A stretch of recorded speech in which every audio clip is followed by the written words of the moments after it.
The ocean waves at Mavericks Beach in Northern California can be imposing. Routinely topping out over 60 feet, they attract the world's boldest surfers. And late last year, one of them may have caught the biggest wave of them all. Elizabeth Cook of our San Francisco station KPIX met up with the man who might soon find himself in the record books. While most Californians retreated as waves, wind, and rain pummeled the West Coast late last year, Santa Cruz surfer Alessandro Slebir was suiting up. We kind of tend to thrive in that type of stuff. Wow. And at Mavericks, one of the world's biggest surf breaks, and an hour from Slebir's home, is where he thrives the most. Every time Mavericks breaks, it's always got this dark, fast-moving water just lure to it. And on December 23rd, that lure was stronger than ever. There was just this atmosphere that you knew something was coming. 19-year-old videographer Jack Sandler was out there with his camera. I'm out there from 6 a.m. till 6 p.m., sunrise to sunset. I filmed well over 130 ridden waves that were just so huge, like the biggest waves I've seen in my life. Conditions were ideal, and only a handful of surfers were in the lineup.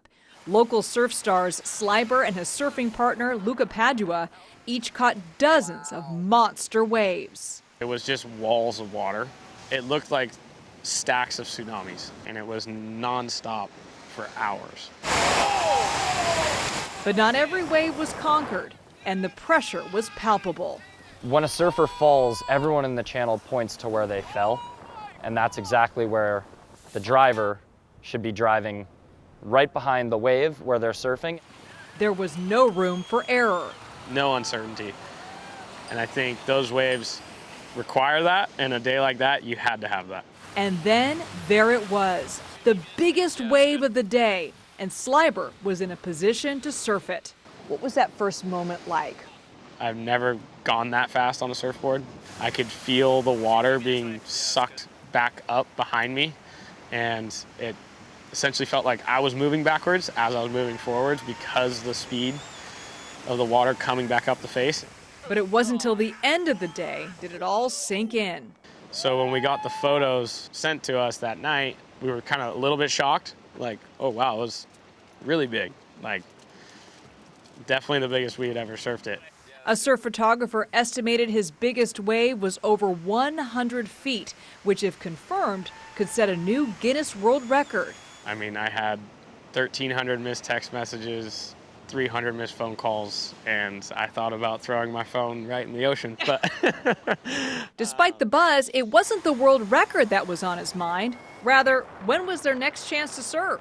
So we knew we had to go right back out the next morning. And in fact, we surfed it that next morning with no other jet skis around. Surfing giant waves is Slebir's calling, despite a long list of reasons to stay away. The water's cold, the waves are huge, and when you wipe out, it's violent. You're going to get injured. So why do you want to do it? It's a $1 million question. I've been obsessed with it since I was 6 years old. Once I saw it for the first time, too, I was hooked. His dad taught him to love the ocean as a young child, and by 14, he started surfing Mavericks. I've been extremely focused on one thing. Now at 24, he designed his life around surfing while still holding down a full-time construction job.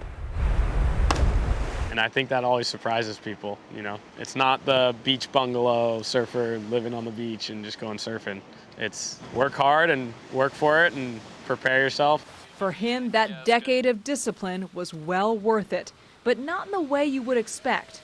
I don't think I have that sense of wanting to beat that record at all in me. I just knew it was the biggest day I'd ever surfed Mavericks, and Luca as well.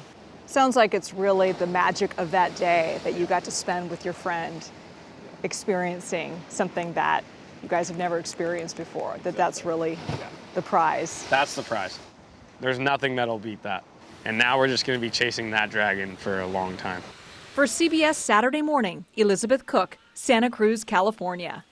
I mean, jaw-dropping images. And he wrote it all the way in. all the way in. So cool. Well, we're going to find out about that record come September, one way or another. Can't wait. I'm looking around because these are amazing images in here. Yeah, we'll definitely report it to you, too. That's right.